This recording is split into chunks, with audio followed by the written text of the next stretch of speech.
Have you ever heard of dandelion jelly? Let me show you how to make it.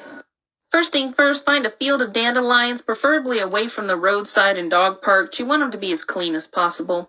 You're going to take them home and separate the petals from the rest of the plant. You can use the green if you don't want to go through this part, but it does leave a bitter flavor behind, and in jelly, that's just not ideal. The best method to separate the green from the yellow is to do a pinch and twist method. You just put it between your pointer finger and your thumb, and you pinch down and twist. Trying to pull directly out, it just doesn't work very well. With this method, the petals loosen up and they fall right out. You're going to need a minimum of 4 cups of these petals, so try to get at least 6 cups of the flowers. Now, time is not on your side with these. Within about 30 minutes, they're going to start closing up. It's not a deal breaker. You can still get the petals out. Matter of fact, I'm going to get this one out with just one hand. But if you have family, friends, or kids nearby, definitely encourage them to help you out. For me, this took about 4 hours, but I did 6 batches. Once you've got everything all separated, you can do whatever you want to with the greens. I usually compost them. Now, I measured everything out because I have no idea how many I ended up with, but I did get about 6 batches worth. One batch will give you about 3 pints of jelly. You're going to take them over to your sink and rinse them off. Get any big dirt pieces or bugs or anything that might be in them out. Then head over to the stove, put them in a large stock pot, and fill it up with 1 cup of water for every 1 cup of petals. I am going to show the recipe at the end, but I'm going to give you some tips that are not in this recipe. By the book, it says 3 1/4 cups of water for every 4 cups of petals, but trust me, just go 1 cup to 1 cup. Bring this to a boil, and you're going to let it simmer for about 10 minutes. Now, the recipe will tell you to strain it right away. I don't do that. I let it sit until it completely cools, about 2 hours, because it makes it a lot more potent. This is a very light, honey-flavored jelly, and I really want to taste it, so I let it soak.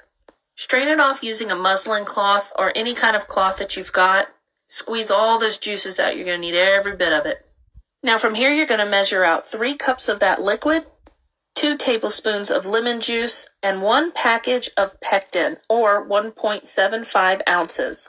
Mix it all together and bring it to a boil.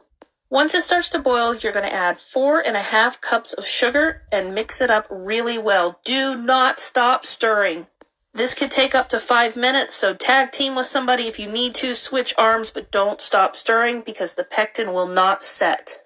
You'll be left with a syrup instead of jelly. So make sure your stock pot is very deep, especially if you're going to double this batch, because as it starts to boil, it will rise up, and you do not want that kind of a sticky mess everywhere. Once it begins to rise like this, set your timer for 1 minute and stir constantly.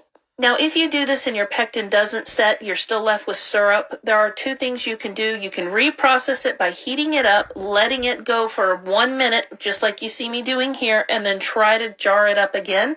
Or you can just keep the syrup and drizzle it in your coffee. You can put it on top of French toast or waffles or anything like that. On top of ice cream, it's phenomenal. As soon as your 1 minute is up, you're going to need to move fast because this sets quick. Make sure you've got a fine mesh filter to push this through to get all the air bubbles and foam out. Remember, this is scalding hot too.